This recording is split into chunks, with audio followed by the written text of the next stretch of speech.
the president of Washburn. Just to clarify, Washburn does include a university, and we also have Washburn Technology Institute. And I have been president for 1 year. Last week was my 1 year anniversary, but many of you know I'm not new to Washburn or to Topeka. Before I returned, I spent 30 years as a faculty member and administrator in various roles. And I'm actually a native of Kansas, as my parents are too. And so I've spent most of my life right here in this beautiful state. And so I am really excited to be able to talk with you today, give you an overview of our campuses. And then I want to spend a little bit of time explaining how your support last year made a difference and how it relates to our plans and goals for the future. And that is all about helping students achieve their goals and dreams for an education. And so on slide 2, I guess, are we going to show the slide? Just help me. Will we show the slides, or you are just following along? We can get those put up. Oh, that's okay. I wanted to make sure it wasn't me. And I wanted to share on slide 2, you will see the top part of our strategic framework that was just approved by our Washburn University Board of Regents last week at their board meeting. Many of you may realize that we are an independent public institution. We have our own Board of Regents we have 9 regents that are appointed by the governor, by the Kansas Board of Regents, by our city council, by our mayor, and by our county commission. We are coordinated by KBOR. And as I said, we are a public institution. We do have a little different funding stream than some of the other institutions do, and I'll talk about that in just a moment. But you'll see that these very succinctly state what our mission, vision, and values are, and I want to focus today especially on our mission. And we have been committed to this since the beginning of our institution. Washburn creates educational pathways to success for everyone. We are an open access institution, and essentially what that means is that if you are a high school graduate from the state of Kansas, you have a home at Washburn University. We have been that way since 1865. We continue in that mission today. We are truly the only open access institution in the state that is a 4-year institution. I would like to share on slide 3 just an overview of the students that we serve. We provide a post-secondary education at the university level and the tech level. We're open to any high school graduate. 61% of our students are from Shawnee County. That is our primary service area. 92% of our students are from the state of Kansas. We have 78% of our graduates remain in Kansas, and we believe this is a little bit understated, but that is the information that we have from our students and our alumni. Relevant programs at all levels. This is what's unique to us being a university and a technical program. And we have associate's degrees, bachelor's degrees, doctoral degrees, selected doctoral degrees, in addition to certificates and industry recognized credentials. And we have for some of you may not know, we have one of 2 law schools in the state of Kansas. Our law school is 120 years old. And nearly 50% of our students are first generation and Pell eligible. And so I want to talk just real quickly about our focus for recruitment goals. And our goal has really been focused on Kansas students. And we are focused on creating an educational experience where students feel like their faculty know them and that we are able to walk beside them as they seek their degree and find the pathway to whatever their goals and dreams are. And so our focus on Kansas is keeping talent here. And then I want to talk a little bit about, and you'll hear me say it a couple of times, that our real goal is we are not working to try to steal students from other universities. I want to be careful about that. We are truly working to get more students from Kansas to choose post-secondary education. We're going to do everything we can for them to find a pathway. Washburn might be their pathway, but we know that they just need to know that there's a way to get to their goals and dreams. And so we're looking to increase the college going rate of our population and of our high school students. So a little bit on slide 4, a little bit about Washburn enrollment. We currently serve nearly 7,000 students, 5,663 at the university, nearly 1,200 at Tech. Last year, we experienced an increase in our FTE, and that's a full-time equivalent of our students. We had a 6.1 increase at our university and a 2.8% increase at Tech. And I will tell you that we attribute that primarily to the fact that some of you may realize that we did announce a scholarship program last year that was focused on Shawnee County, which is the largest portion of our student body. And we know that that made a difference in some students who were sitting on the sidelines choosing to go to college. And so I'll talk a little bit more about that on a later slide. But we do attribute much of that to our ability to reach out to students and help them find a pathway to college and overcoming that financial hurdle. We had a record number of students for first-time freshmen last year of 942, which was a 20% increase over the previous fall. At Tech, about 60% of our students are high school students. We work with 30 plus high schools around our region in serving their technical needs. And then I wanted to talk for just one moment about the fact that 62% of our university students are female. And one of the areas that you probably will hear some of us talk about, this isn't just true at Washburn or in the state of Kansas, but across the nation, we have fewer and fewer young males are choosing college. And so that is something that you will find that we'll be talking about more and more in the future and how we can help them find a way to post-secondary education. So changing gears just a little bit, when we move to slide 5, I wanted to just share what our revenue streams are at Washburn, because they do look a little different than the Kansas Board of Regents. And we do have, of course, our net tuition and fees, which we have very limited fees. Our students pay $55 a semester for their student fees. And our total is about 31% of our revenue comes from that tuition. State appropriations is about just under $16 million, which is about 17% of our revenue stream.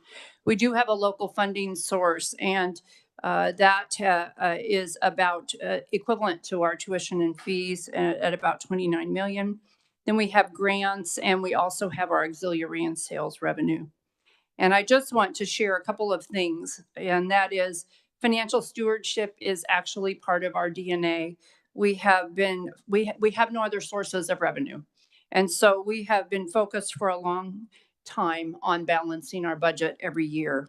And so that has happened for over 60 years at Washburn. We do not have a dedicated source of revenue, nor do we come to the state on a regular basis, or this may be the first year we're doing that, to ask for infrastructure investments on our campus.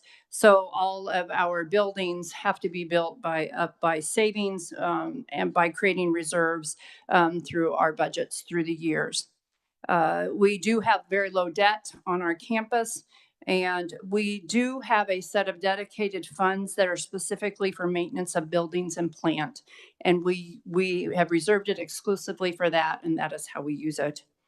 And so one other question I know people have asked, and I've read quite a bit about it, and you probably have too, about how different universities used COVID dollars. And I just want to share that at Washburn, we chose to use COVID dollars in 2 primary ways. The first was to serve our students through scholarships and various ways to help them be successful and continue their education. And then we also used it for one-time expenses that we would not have to commit any dollars to when we came out of COVID. And so that we believe we even during COVID had to reduce our operating budget as our credit hours were reduced during that time. And we did that very hard work during COVID. And so we feel like that allowed us to emerge in a strong financial position as a result of that.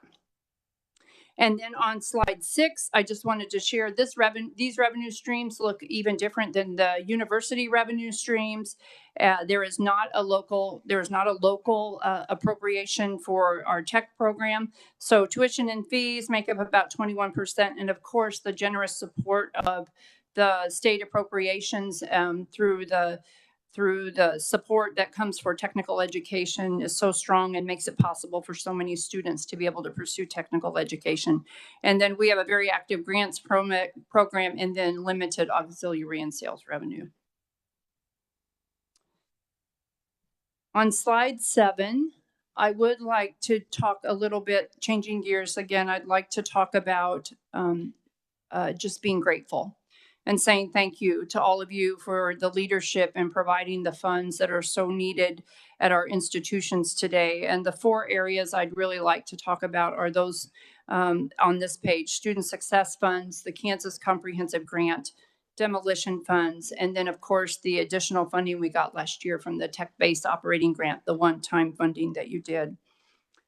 And so on page 8, I'd like to talk about the student success dollars. Washburn, for many years, we've been in student success. We started really diligently focusing on student success back in 2009.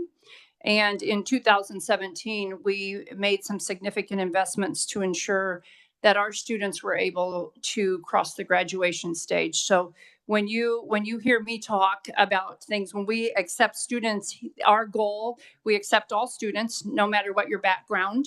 And as long as you've graduated from high school, we have adult students, we have high school students, we have part-time, full-time, all of the above. And our goal is to make sure that they get to cross the graduation stage, because that's where we know they get their value from. And we learned that we had so many first generation students and students who really did need additional assistance to navigate their way through the pathways of higher education.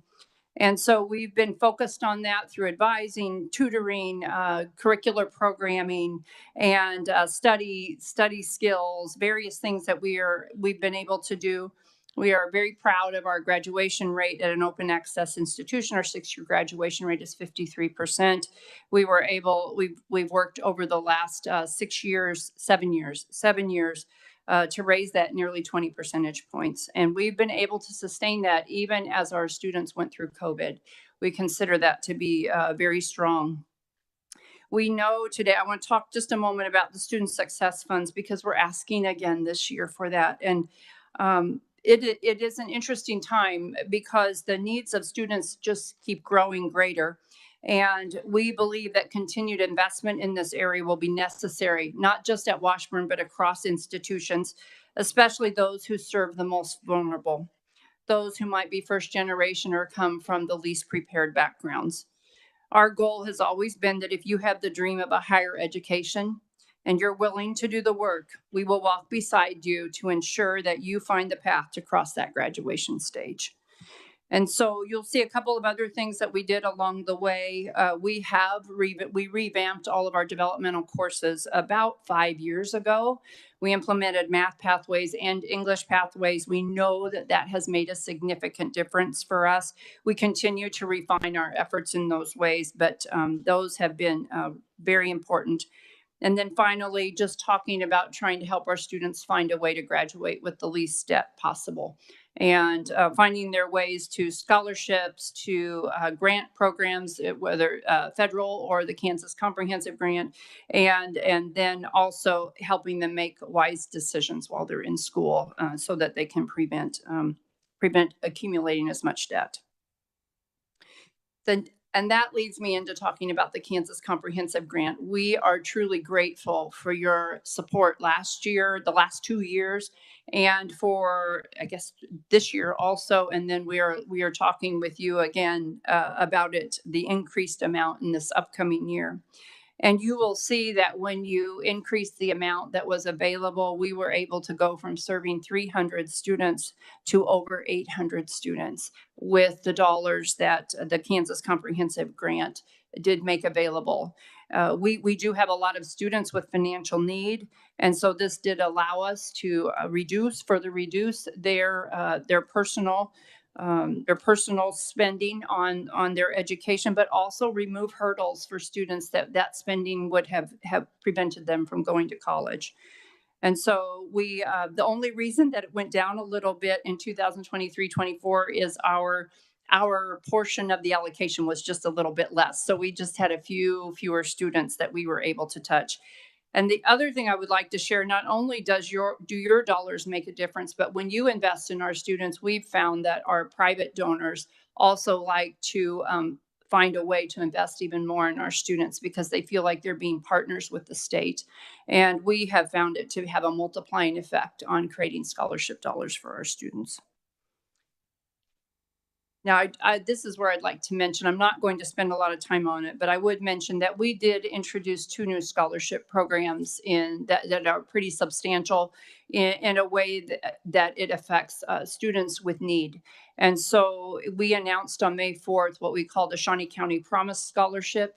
That scholarship was focused and made a promise to students in our county that if their family income was $75,000 or less and they chose to come to Washburn, that they would be able to attend tuition free.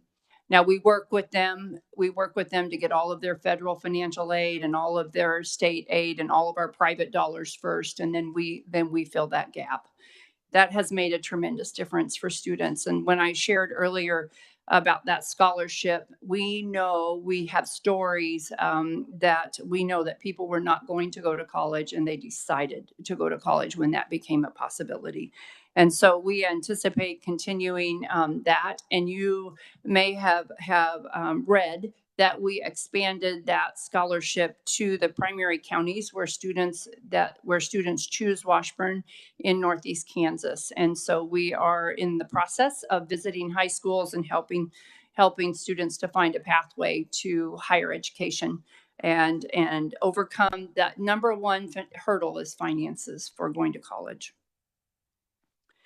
On slide 10, I did want to talk about the demolition funds, and these were unexpected but wonderful. And we've received funding over the last few years, and we have been able to remove some of our buildings thus far on campus, some of our uh, temporary buildings that we had up for 50 years. So we were able to remove some of those, but I do want to talk a little bit about what it's doing for us. And we are going to be able to take a building that is currently an academic building, and we are going to be able to demolish that building. It is a former residence hall. We will demolish it not this summer, but the next summer. But that building we have struggled with for many years, the last few years, with mold. And we have increasingly had to close the building while we remediate, and we have to move classes, we have to move faculty offices, we have to go in and clean that. And we are going to use those demolition funds. They tell us there's nothing, it was built to be a dormitory, not to be a classroom office building, and that we really cannot fix it. So we are going to demolish that building. And as soon as we are able to renovate the building, we're removing all of the offices and the classrooms too. And so that has made that possible for us to do that. And we will be removing some other old residence halls. And I want to say just one thing. These demolition funds are also have an impact on our community, not just on our campus. We are in the heart of Topeka.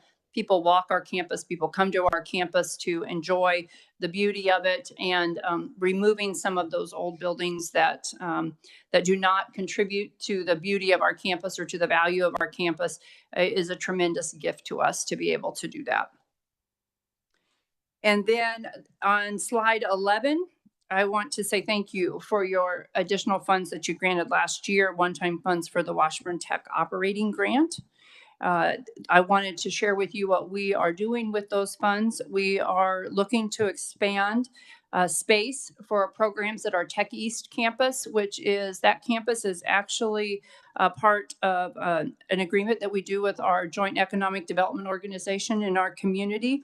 And we have had a dream of being able to expand the second floor of that building so that we could provide more GED, ESL, and then we're looking to expand either our welding program or HVAC program over in that area. And we are in the process of evaluating and developing that plan and creating that flexible space so we can expand the number of students that we are able to serve. We have waiting lists in both of those programs. We also were able to acquire equipment that our industry partners thought was important for our students to be able to become trained on. And we know that's going to increase and be used in our apprenticeship program. And then we are also using a portion of that money to explore the ways that we can be involved in aviation programs. We have had a lot of demand from our industry partners right there in Topeka, primarily because we have Billard Airport and we have Forbes Field, and there are some needs of the industries that want to be in Topeka and at those places for both pilots and for maintenance personnel. And so we're exploring those at this time. And then on slide 12, as I shared, our strategic framework was just adopted last week by our Board of Regents. And I wanted to share the very high level of our priorities and our objectives. And this is actually the framework by which we'll be making our strategic decisions about how we invest in the future to make a difference, not only for our community but for our state of Kansas. And so you'll find that we are very focused on creating broad opportunities and pathways for students. That we do want to increase the number of Northeast Kansans who participate in post-secondary education. We know that's how we grow our workforce. We want to create an environment where students and faculty and staff learn, work, and thrive. We know that to have the best student experience, we have to have the best people who work at our campus who care so much about students. And then, of course, we have collaborative partnerships, but we believe there's an opportunity for us to further accelerate their growth. And we know that that's important to our community and to being able to support the industry needs and to be able to have economic growth, not only in our community, but in the state of Kansas.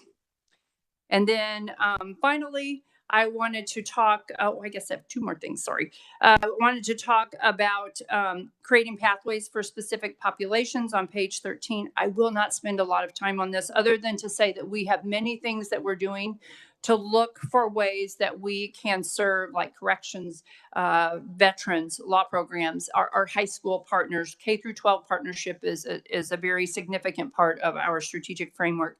I want to say one thing, though, and many of you may be aware of it already. We received yesterday data from our federal partners, and we know that FAFSA completion in the region that we serve in our Shawnee County, that alone, is down 57% from last year at this time. And that is something that we are all worried about, because we know that if those students do not complete FAFSAs, that many of them will not be able to go to college. And so it is a time for all of us to be working together to determine how we can help high schools, how we can help high school students and parents be able to complete the FAFSA. The craziness that has happened in the Department of Ed has really given people who don't know anything about higher education a hurdle to overcome and to understand. We believe that we are going to be able to give Pell Grants and grants in the future, but we're going to have to help students be prepared for that. And so we are working diligently, as I'm sure our other higher ed partners are too, to make sure that we're working with our high school partners to make sure those FAFSAs get completed. And then I want just student experience. I just talked about this. To create the best student experience, we need great people. And so we've been working very diligently on attracting and retaining them, and then modernizing our processes so that we can become more efficient with the dollars that we have in our budget. And then finally, we are working together on a plan for an advanced manufacturing center here in Topeka, Kansas, at our tech campus. We anticipate that this is going to help us meet the needs of the state. About half of the projects in the pipeline for the Kansas Department of Commerce are in advanced manufacturing. Our region, our Topeka County and our region, manufacturing is a significant part of our economy, and we know that there's a need for a skilled workforce, and there is significant anticipated growth in this area in the future. We anticipate this will be a federal, state, a local, and university funded program. And we are excited to be able to work on that project for the state and for our community. So thank you for your time today. And now I would be happy to answer any questions. Thank you, Dr. Mazicek. I'll start off. I had a question. You had mentioned you have a internal account that you use for reappropriating dollars for deferred maintenance. Could you be a little bit more specific, maybe what that account is We have a called? dedicated account. Actually, it's a long time account that's been in existence from the property taxes in the city of Topeka. And we just dedicate those dollars directly only to be used for maintenance. And it's not enough. Don't get me wrong, it's not enough, but we spend approximately $4 million a year on our budget of about 115 million.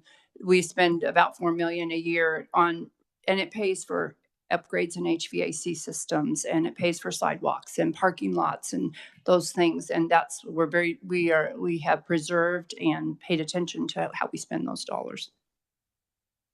Thank you for that. And you had mentioned maybe standing up sort of a aviation program. Um, you had mentioned piloting or So I did. I have to be careful what I said. We are exploring that. There is tremendous interest in us partnering to be able to figure that out. We do not have a pathway there yet, but we know that we will be exploring to see if there is a pathway. Okay, thank you. Also, a follow-up question about the comp grant. You had mentioned your allocation was changed. Could you expand upon that a little bit and why there was a change?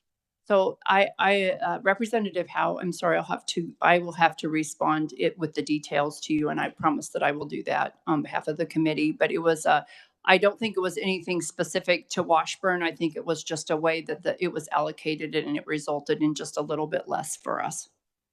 Okay, thank you, Dr. Mazicek. Next, I'll go to my vice chair, Representative Sanders. Thank you, Mr. Chairman. Thank you, Madam President, for being here. So, explain to me the relationship between Washburn and KBOR, and has it changed?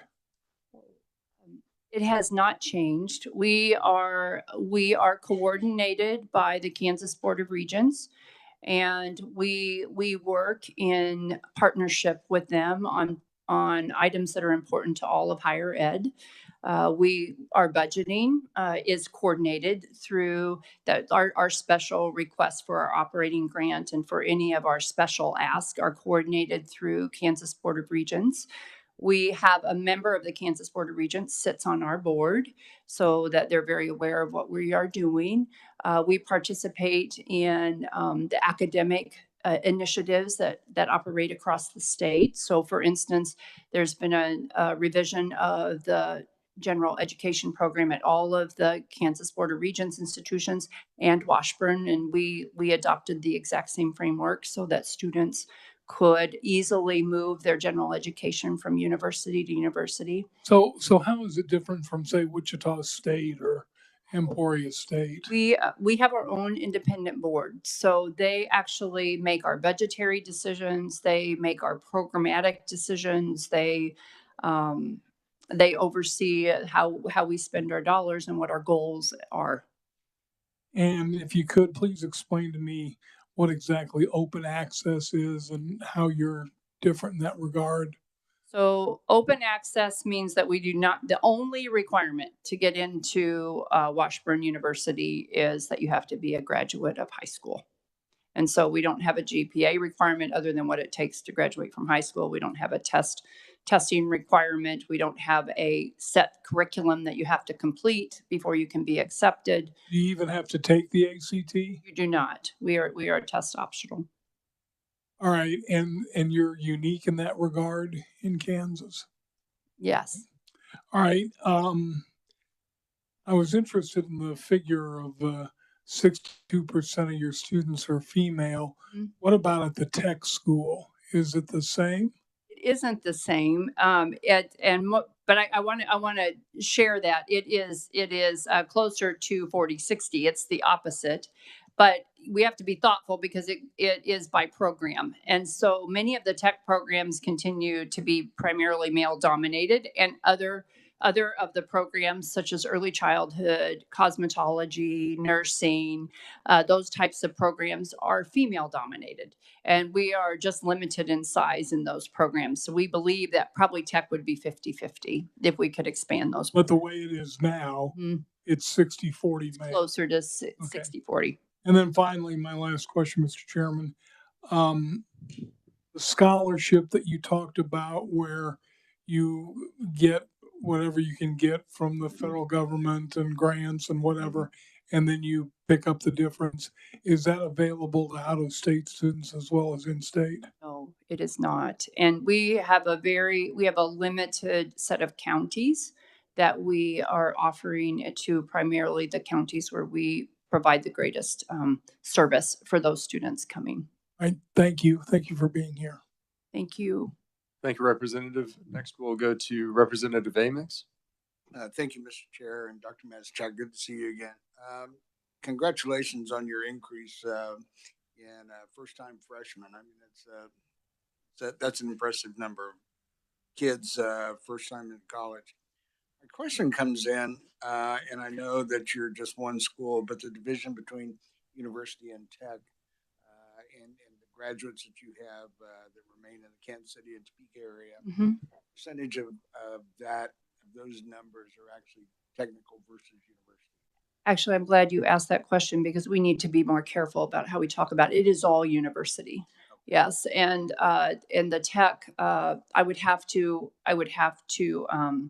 go back and see if I can even completely report the tech number to you. We're getting better and better at data collection, and I'd have to report that back to you. Most tech students stay local, though. Most of our students that attend tech are local, and most of them stay local.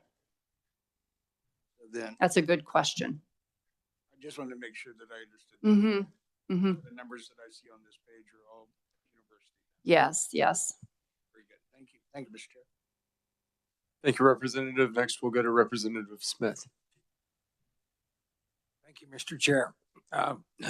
Yesterday in the day, the community college, and you talk a lot about Pell Grants. Are there different levels of Pell Grants, or is it, if you make a certain, you get this much, you make this, you get this much?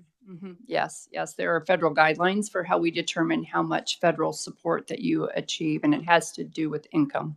But the kids they'll get different amounts. Or They can, yes, absolutely. And part-time students and full-time students get different amounts, but it's based on need. It was interesting. 58.7 are high school and the tech. Do the high schools bring them and take them? Yes, they do. Yes, they do. Actually, that's some of the challenges is how we get students back and forth, busing and those types of things, because the high schools provide that for the students. If they are in tech, do they get to play basketball or so forth? If they're when they're high school students, yes, they do. Yes, they do. And last question, I'm interested in the math pathways. I've always, if you're a history major, I hate to think that your math, the college algebra is going to keep you from going on. So what do you do with your math pathway? So there are a couple of prongs to our math pathways. First of all, what you just said, Representative Smith, is so important. We determined what the appropriate math level was for what you thought you were going to do in your career. If you're going to be an engineer or a chemist, you need different math than if you might be a historian or a psychologist. And so we've been looking for what is appropriate, and the faculty have determined that what level of math is needed for each major. And so we have two different classes. One is college algebra. Only about 25% of our majors require college algebra. 75% of them require a math concepts type of course. And we count that. We're in the process of looking at if we might consider statistics. At this time, we haven't done that yet. We haven't found a need to have to do that. And then we've created programs for we have people who don't come straight from high school, and they might not have done math for 3, 4, 5, 10 years. You forget math, and so we've developed pathways where they can come up to speed and pass their courses at a higher rate than they used to by the way that we teach the course. More, if you mind. Do you like college algebra? Do you go to the high school and offer college algebra at the high school, or do they have to come to your campus? So they can, we do not go to the high school. We do work with the high schools to offer college algebra on their campuses through our concurrent enrollment program. We do that, and they take our final, and we work with their teachers to make sure that they cover the curriculum that's needed.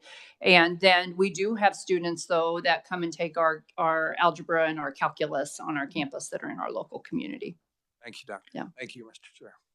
Thank you, Representative. Next, we'll go to Representative Haskins. Thank you, Mr. Chair, and thank you, President Mazurczak. And full disclosure committee, I will not be here if it wasn't for Dr. Mazurczak and Washburn University. And so I look forward to asking you the next 50 questions. And so I hope you're hydrated and ready to go. Get back at me.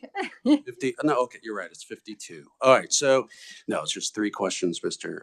Chair. The first question is, I'm fascinated by your first generation statistics. And yesterday we talked about this with community colleges. And I was wondering if you could share, what's your strategy? What's the process? How do you keep track? How have you been so successful with first generation students?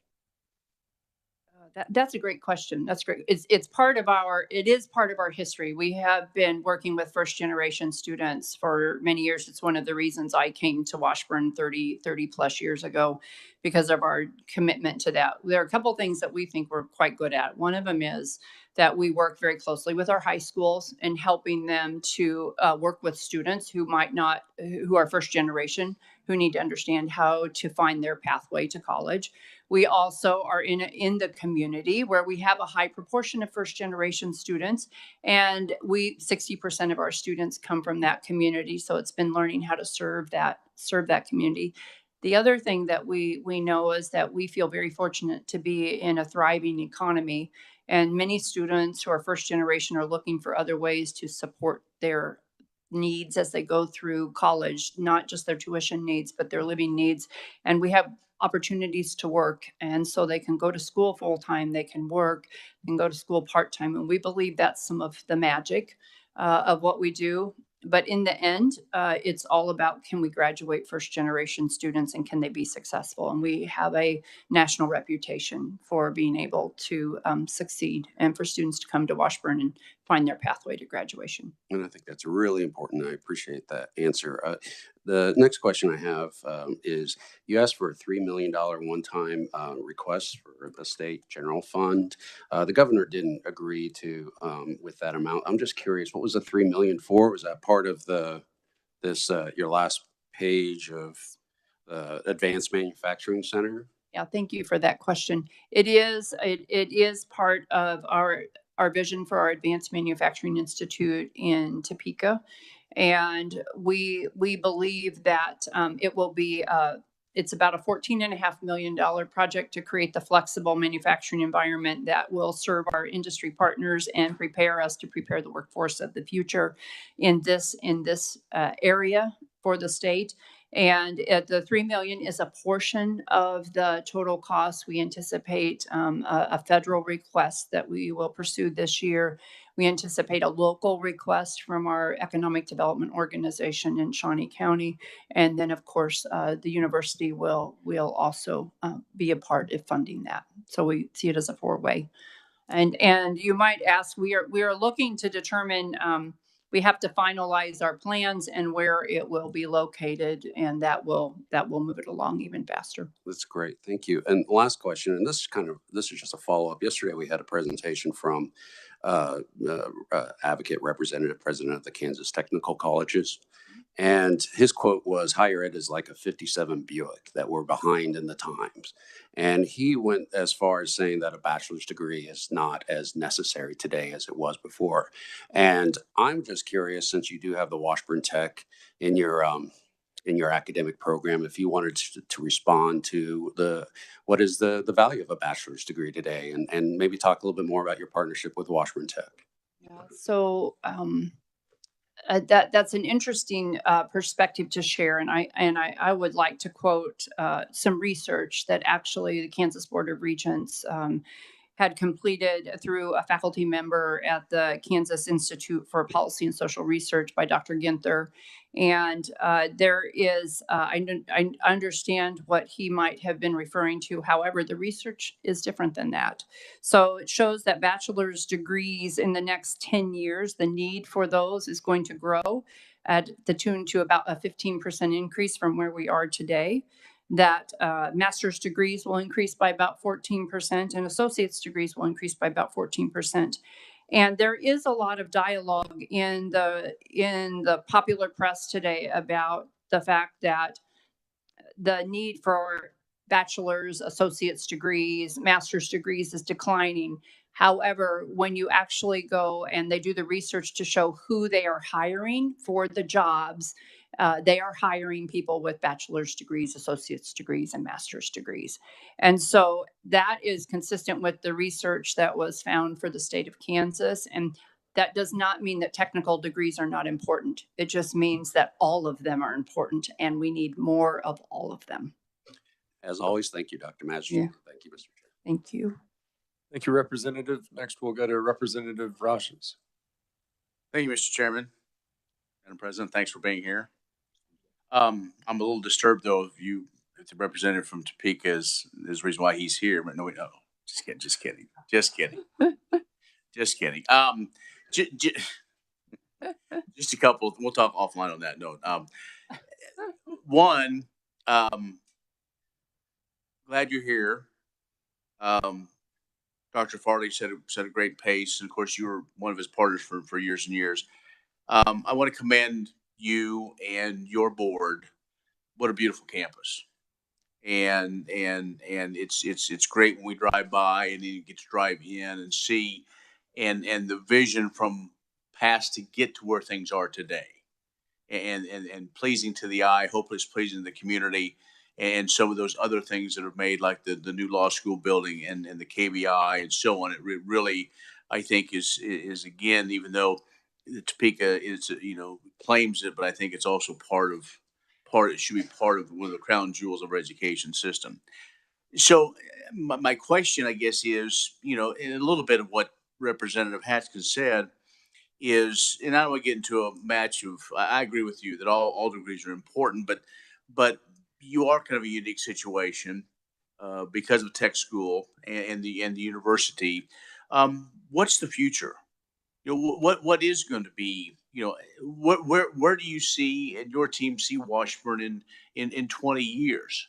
Because obviously education does continue to evolve, and it does seem over the last 5 years, maybe a decade, we have given a lot of attention to tech schools because of some of those trades, because that's not necessarily the role of our 4U institutions, but how, I guess, where do you see, and do you see Washburn evolving over the next decade, and as we kind of figure out where higher education is really going, if it's going to change paths?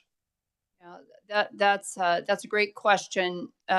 I would tell you that 20 years is a long time in today's environment. If you would have asked me where I thought we would be 5 years ago and where we are today, so much has changed that I would say probably between where we are today and 5 years from now, we're going to see there's just so much change happening. I do want to share that one thing that is different about Washburn University than some of our other higher education partners. When we first came into being, we're about as old as Topeka. We were the educational institution for everything. So we are the community college. We are the four-year institution. We have limited master's and doctoral degrees to meet the needs of our community. And with the addition in 2008 of technical, we have really all the different pathways that the community could need. And most people don't realize we have associate's degrees. And what I think is going to happen over these next years, we have fewer numbers of people that are ready, that are going into the workforce. Our population is declining. We have more needs. If we continue to grow, we need more people in the workforce.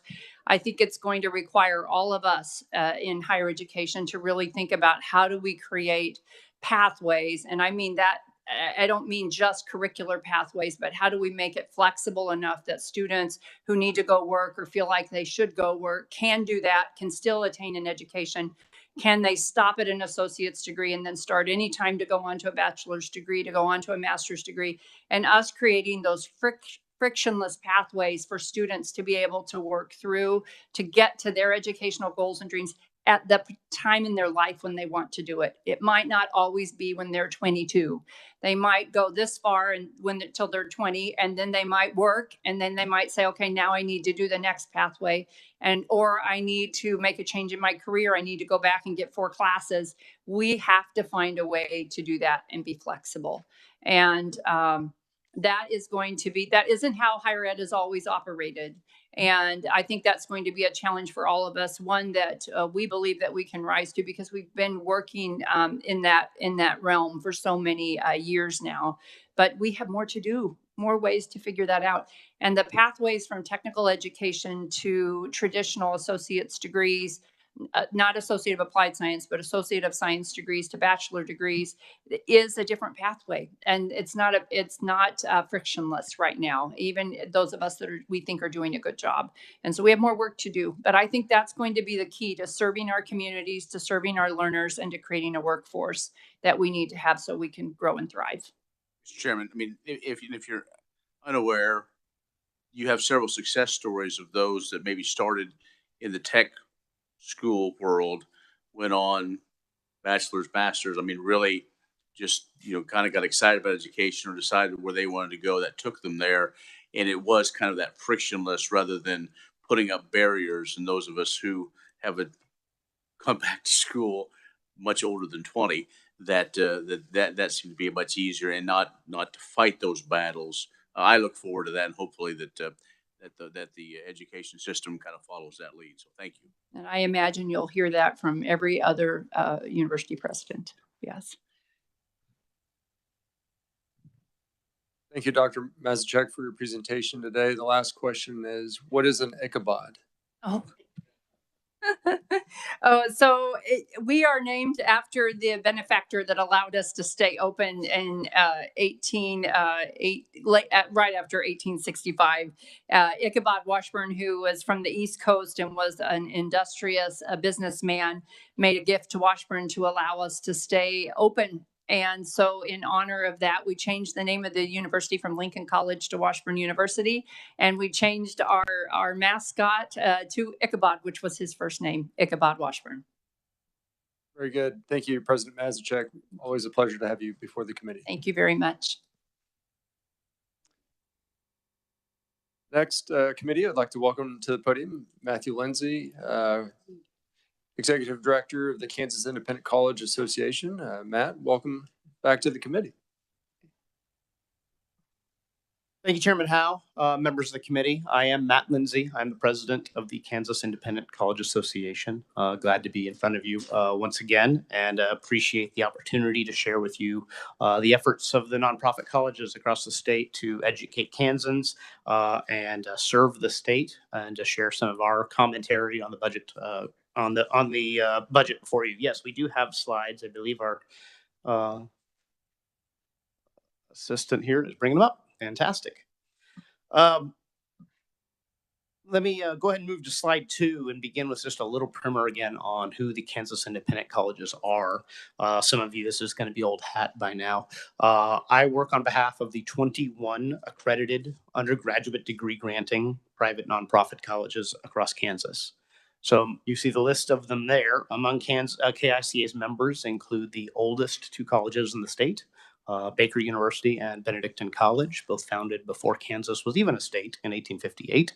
You've got the youngest college in the state, Mid-American Nazarene, founded in 1866. You've got the first junior college in the state. It's now a 4-year school, Central Christian College in McPherson. You have the first college to admit African Americans or women in Kansas, and it's Friends University. So a lot of history there across that list. There's one more on there than the last time I was before you. We added a new member, Kansas Christian College. They are a small school located just north of downtown Overland Park. So we're glad to welcome them, which means we now represent every eligible institution across the state. So there's not a single school that is a nonprofit undergraduate accredited school that isn't a part of KICA. It's important also for a minute for me to remind you of some vocabulary. You'll hear me say nonprofit, You'll hear me say independent. You'll hear me say private. In my testimony, those are going to be interchangeable words. We don't work on behalf of for-profit colleges, so that's the difference. But I just want to make sure I emphasize that there's going to be a little fluidity in my language. That distinction also is important because of how it relates to our relationship with the Board of Regents. The Kansas Board of Regents has very specific obligations regarding out-of-state institutions, regarding any for-profit institutions. We are not those. And while this glosses over a whole lot of history, the short summary is KIC institutions aren't required to go before the Board of Regents if we have changes in our degree programs, if we want to offer new degrees or change degrees. We don't, that's not where we go. We are independent of the Board of Regents. That separation is also made quite clear by the Board of Regents mission statement, which says the Board of Regents shall pursue measurable continuous improvement in the quality and effectiveness of the public post-secondary educational system in Kansas. They also make clear and understand there's a separation there. Thus, the most important part of the testimony today, the thing I want you most to take away from is that while KICA institutions are independent of KBOR, KICA institutions play an essential role in the educational landscape of Kansas. We are here and contributing to that ecosystem, and we believe strongly that the state should treat KICA institutions as essential partners and assets in our efforts to improve educational outcomes for all Kansans and make sure that every student in Kansas can find their own best fit for their learning style, for their goals, for their aspirations, for their values. If we go to slide 3, just a quick enrollment profile. As of this past fall, KICA institutions are serving just over 23,000 students. That works out to about 12% of the college students in the state of Kansas. And that's a ratio that's been really pretty consistent over the past decade or more. Now, the collective enrollment in our sector is actually down about 1,000 students compared to last year. And that's covering all modalities, all types of ways in which students interact with higher ed in our schools. So it's not just the main campus, that's online, that's satellite campuses, that's everything.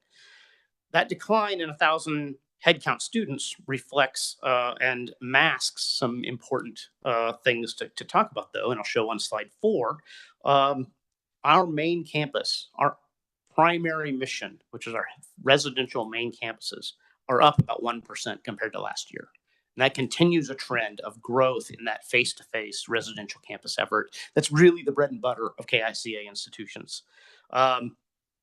Given our mission, we think that's great news. We'd like to see more of our students there on campus with us because that's how we serve our students best. Furthermore, and this is the interesting twist, our physical in-person satellite campuses across the state are up 5% compared to last year. That's regaining most of the losses we saw during the pandemic. And that includes sites like Baker University's nursing program here in Topeka at Stormont Vale. It includes Newman University's programs in Garden City and several adult and graduate programs by a bunch of the institutions in Johnson County. Also, don't forget, we educate quite a few high school students in our concurrent and dual credit enrollment programs. It's about 2,500 students in there are high school students taking college credit through KICA institutions. If we go to slide 5, KICA enrollment remains pretty high among out-of-state students. Approximately 48% of our students came from somewhere outside of Kansas. By comparison, about 30% of the students at the Regents universities come from somewhere outside of Kansas. So while we're both bringing in substantial numbers of students, obviously KICA has a higher percentage of our enrollment coming from somewhere else. And I think you see here, where they're coming from. We have a pretty high numbers from Texas, obviously from our neighboring Missouri and Oklahoma. It really varies by institution across the 21 where those students are coming from. So you'll see a lot of folks from Montana and Idaho at the University of St. Mary in Leavenworth. That's because the Sisters of Charity of Leavenworth have a sizable presence in Idaho and Montana. So they have a lot of conduits there, just as an example of what you might see. If we go to the next slide, I want to make sure that this out-of-state enrollment piece is really important to take note of. And the most salient reason here is the looming demographic cliff. And you'll hear this called the birth dearth, the baby gloom, lots of different fun names for it. But the raw fact is about 16 years ago, coinciding kind of with the 2008 recession, people started having fewer children. And that happened during the downturn in the economy. Thus, that generation is now coming up to be college age. There are just fewer of the people who are of college age able to go to college. And that is compounded even worse for Kansas by our sort of long running migration trends that have generally seen out migration, particularly from many parts of the state. Thus, KICA's ability to bring in students from elsewhere is critical for the state's economic development. We are brain gain engines, especially in the smaller communities where we operate. While tracking students after college is notoriously difficult, we estimate that about a third of our out-of-state students stay here in Kansas after they graduate. And you'd find lots of them in places like Salina and McPherson and Ottawa and many others.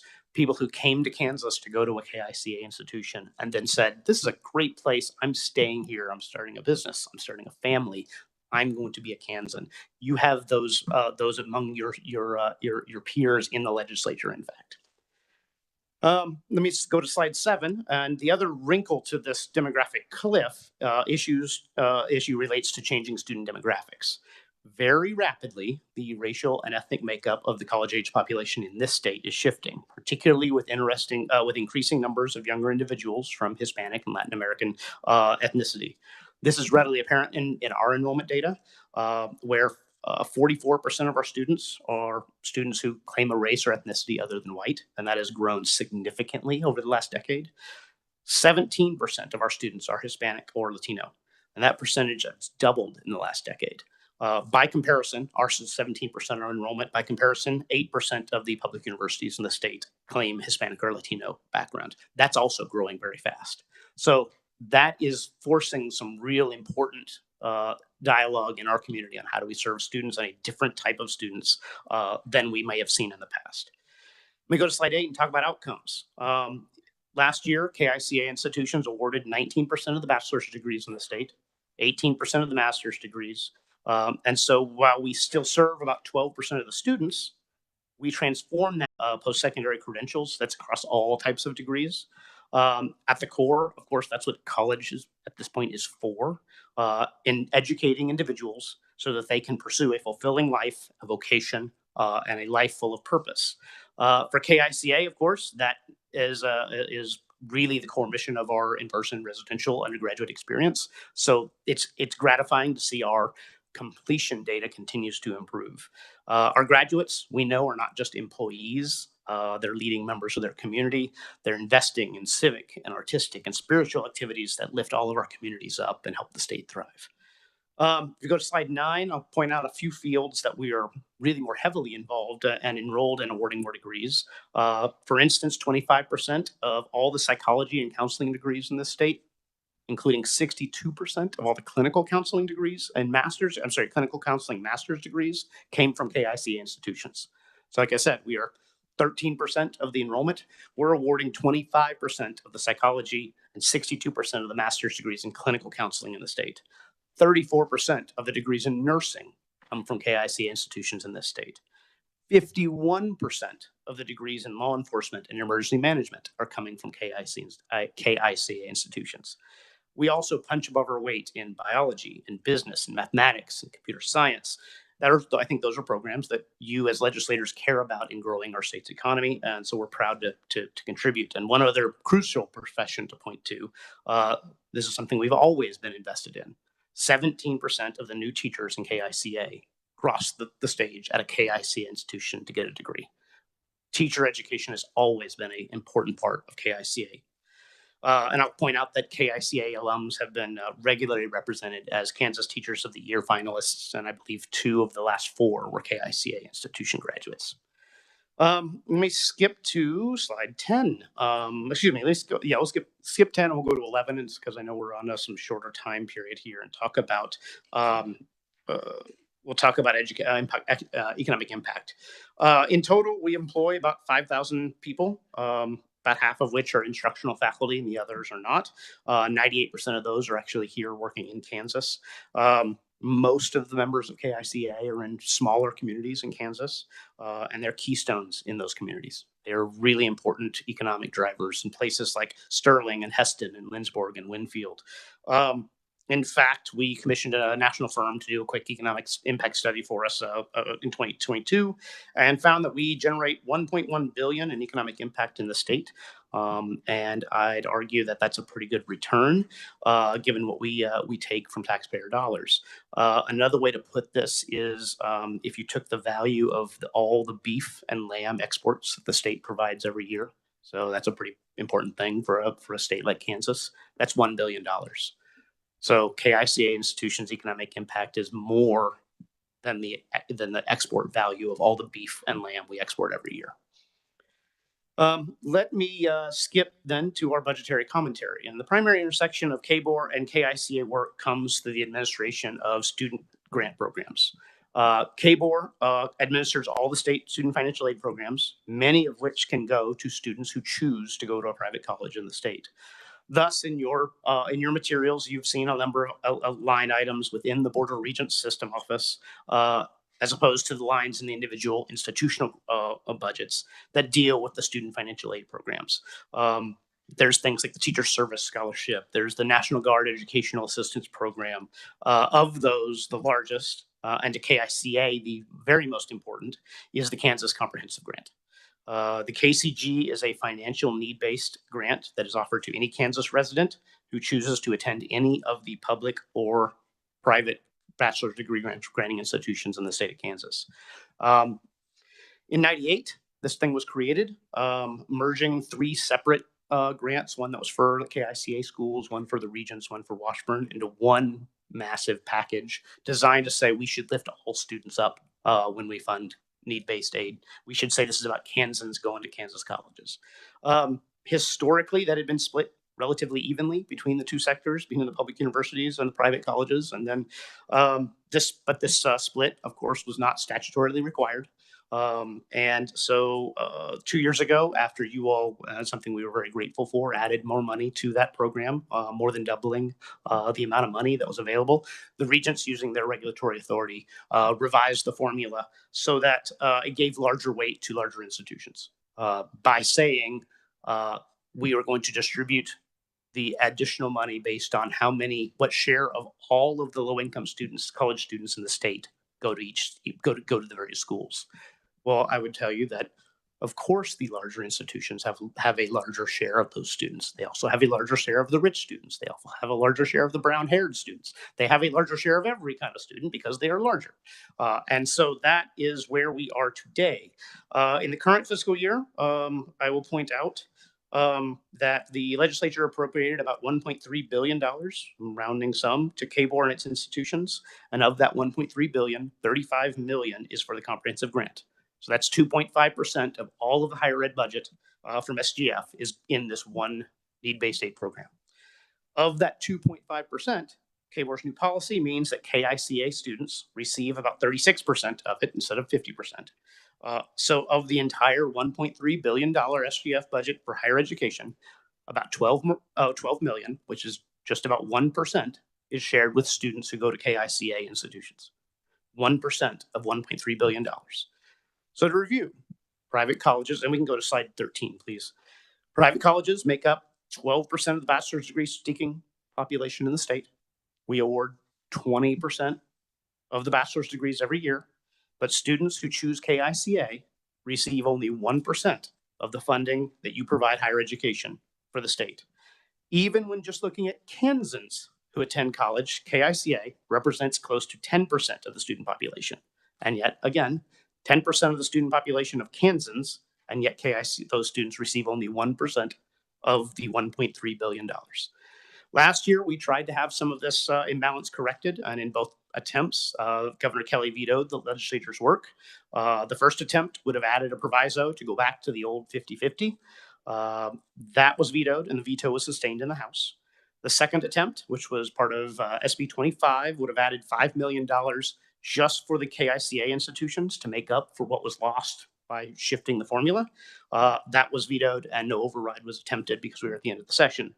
The Regents pushed very hard for the veto and the sustaining of the veto. And on the floor and in the halls, we heard emphasis on one major line of argument: providing an equal share of KCG, which is only 2.5% of the $1.3 billion, that providing an equal share would provide 50% of the funds to 6% of the Kansas students.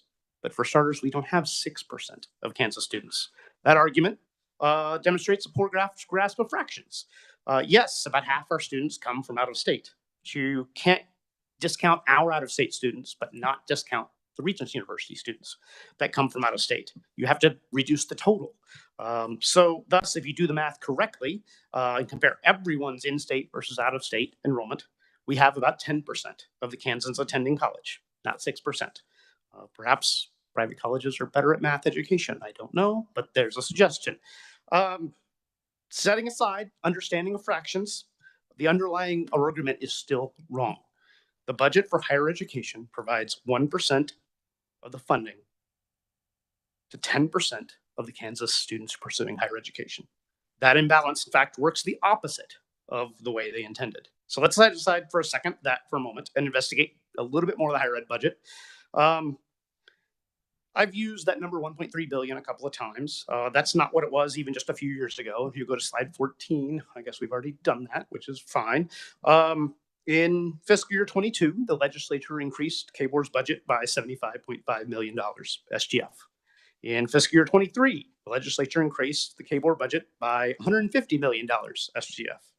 In fiscal year 24, the legislature increased the KBOR budget by still an additional $91 million SGF.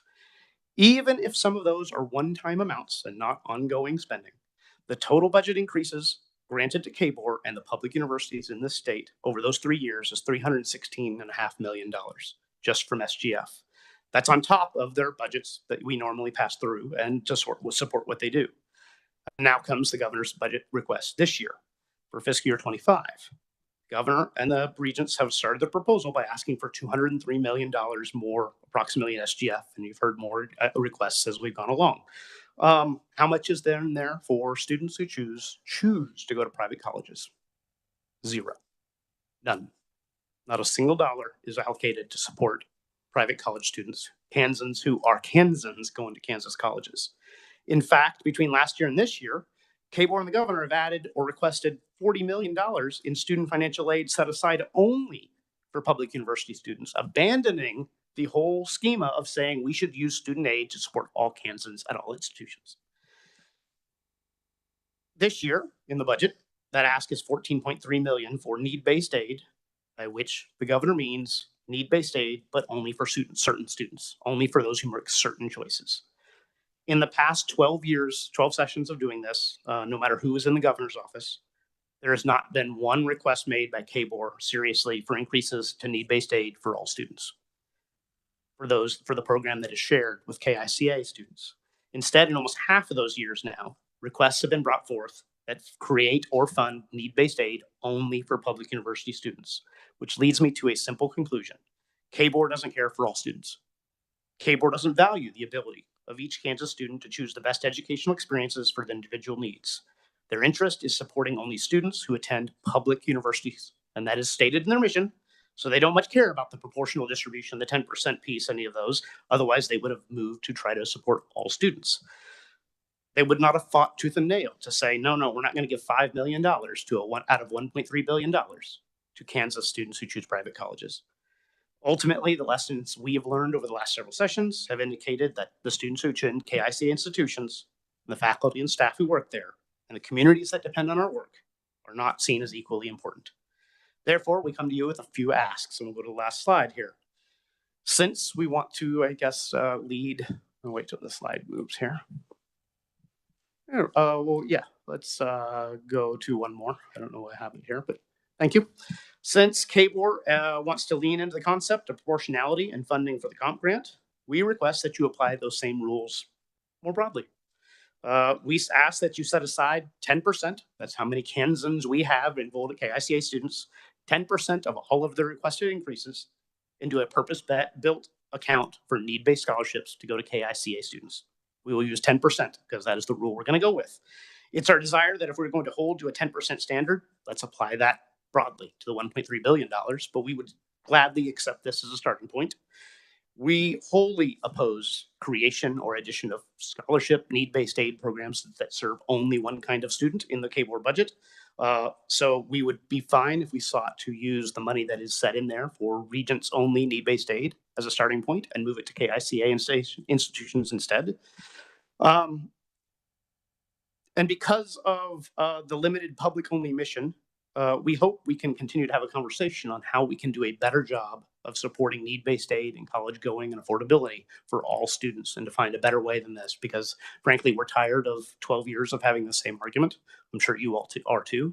And so I'd be welcome any suggestions on how we can do this better and not have this fight every year. If you can remember one thing from my remarks today, it's this. We believe every student has a right to make a choice of a higher education pathway that fits them. That ability to choose leads to a better post-secondary outcome for every college student, leads to more degrees, better employees, better communities, lower student debt, and a more thriving Kansas. The state should support their students' ability to do that. So in closing, I'm grateful for your attention, for listening, for your support, and would love to answer any questions you have. Thank you, Matt. I appreciate the presentation. I just wanted to ask you a quick follow-up question on the presentation earlier about the with the pencil. You had a stat about the demographic changes that all universities, especially in Kansas, are facing, but you had mentioned 17% of KICA students are Latino or Hispanic. But you had mentioned maybe a stat from Regent universities. What was that? 8%, and that's using their data on the Regent's website. Okay, thank you very much. Are there questions from the committee? We'll go to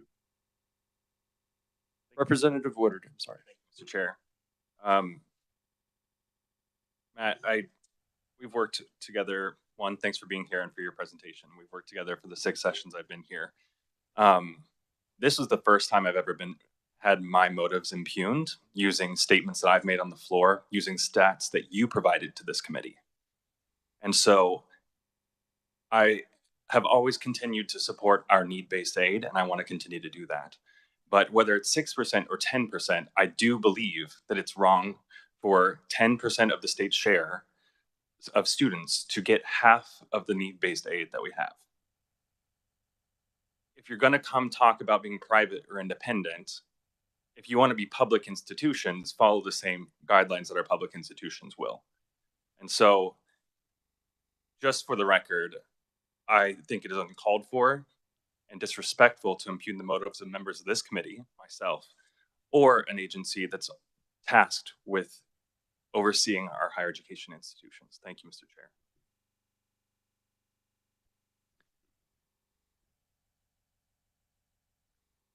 Representative Haskins.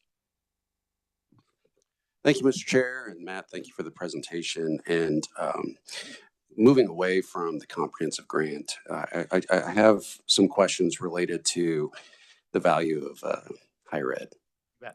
And for the longest time, higher ed at any level was considered a public good. Today, it seems more like a private good, and that's illustrated based upon, as I've mentioned in the committee before, that in 1980, families only had to come up with 23% of the cost to attend. And today it's nearly 50%. So my question to you, coming from a private institution, is how much of that percent the families have to pay in which the public university no longer becomes public and it goes private? Thank you for the question. I'm not sure I know there was a number, but I would postulate that in Kansas, we've already crossed that threshold. Thank you for that. And then the last question, just to kind of give you a little bit more of an up note on this, could you share what can we learn from private institutions as public universities? What are private institutions doing? Because they can move quicker, they have tuition exchange programs. What can we learn from private institutions? Well, I think that needs to also go all directions. And I want to make sure I'm emphasizing we need, I think you heard from Washburn's president, we need all institutions to be thriving. There are good things that happen everywhere. I don't want a student who is going to thrive at KU and be smothered by, at an 800 student school to choose the 800 student school. They're not going to graduate. They're not going to succeed. Conversely, I don't want a student who needs not to disappear to be able to go to it. They should be allowed and able to be supported going to that smaller school. What can you learn from our world? One is probably we have embraced, and this is speaking only for KICA, so I don't want to speak for nationally. We have really worked to embrace the every student who walks through our door deserves every effort we can provide to help get them to graduation. And I don't care if they came as a first-time freshman or a transfer. We're really proud of an agreement we worked out last year with the community colleges. If you finish an associate's degree at a Kansas community college, you start as a junior. We count your credits in your major because those students are Kansans and they are doing great work, and we should welcome them. So I think one of the things is how do we it's the wrong word and maybe, but how do we minister to those students to make sure that they are succeeding? That's a place I think we are strong. Thank you, Matt. Thank you, Mr. Chair. Thank you, Representative. We'll go to Representative Smith next. Thank you, Mr. Chair. Matt, thanks for being here. My hometown's Atchison, which has Benedictine College. When I grew up, it was St. Benedict's College on one side, Mount St. Scholastica on the other side. But I look at 21 cities, I'll call them cities. I feel like Atchison's a city.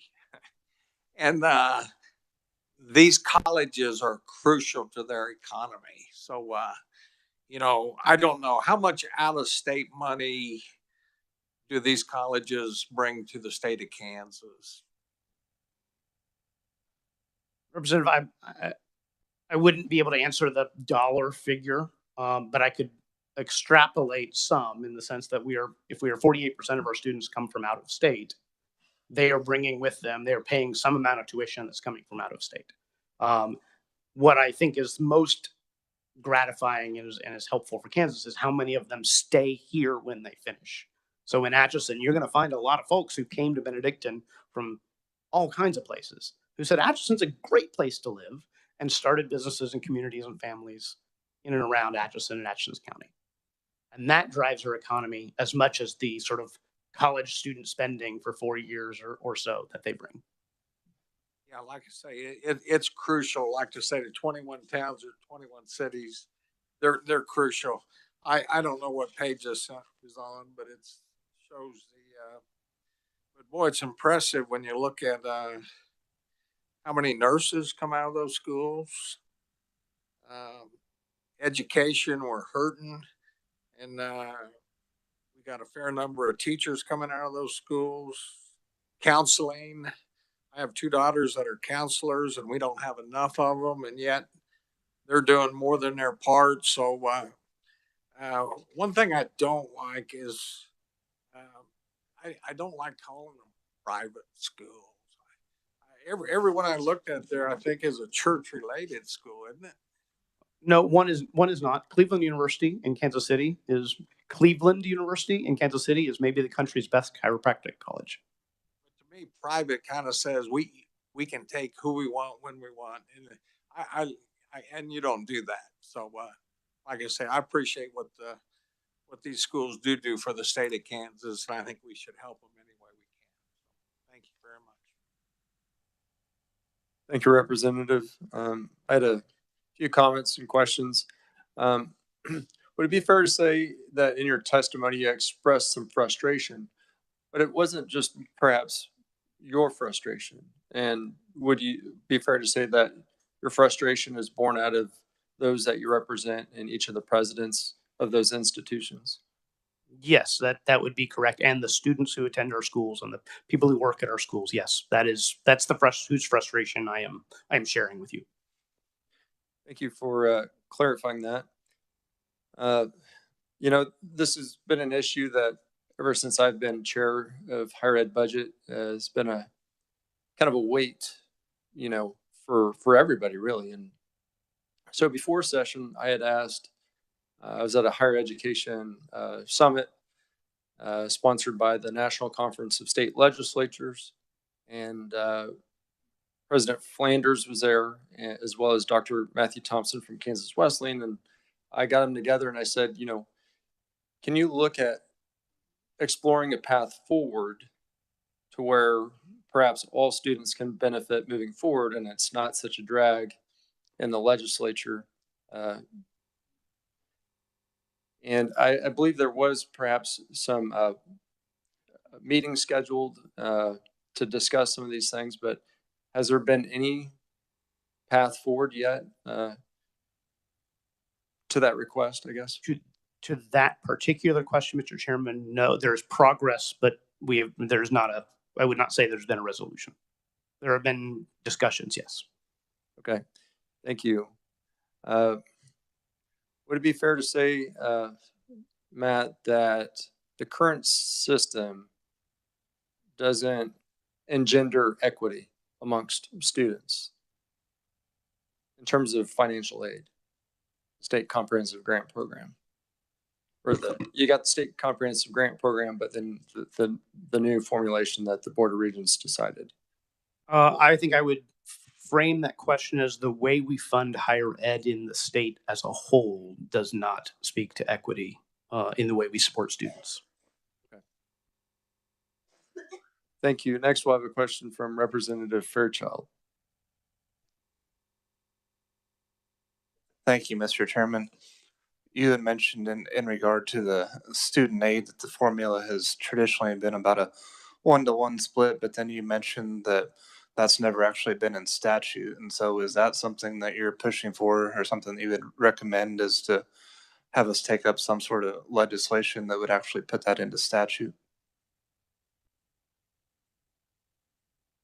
Thank you for the question. I think I'd be willing to. I think we'd be willing to explore that. If we thought there was a path where that would be achievable. Though I think the emphasis, and I hope you take away from the conversation, is it's in this case we've gotten to a place where it's bigger than just the question of putting something in statute. And as you know, statutory change is fraught with many perils, and so we'd love to have the conversation, I guess. Are there any additional questions by members of the committee at this time? Okay. If not, Matt, we appreciate your presentation today before the committee. Thank you very much. Thank you. Okay, committee, wanted to go over some announcements in terms of the schedule. Tomorrow, we'll have two universities, Pittsburgh State University and Wichita State University. No meeting scheduled on Friday. Next week on Monday, we have a presentation by University of Kansas. Tuesday, Fort Hays State University, and Wednesday, what do we got Wednesday? Emporia State University on Wednesday. Yeah, thank you. And we also, on Tuesday, the schedule shows that we do have a bill hearing on a bill request from Kansas State University to convey some property, I guess to dispose of property that's off of campus. So nothing too exciting. But in terms of budget recommendations, we will be trying to get that scheduled at some point in time. We're still waiting on the legislative post-audit report. We've been told sometime by the end of February we should receive that. Then should make some budget recommendations sometime thereafter. So does anybody else have any questions at this time or any other announcements? If not, that concludes today's meeting. The meeting is adjourned.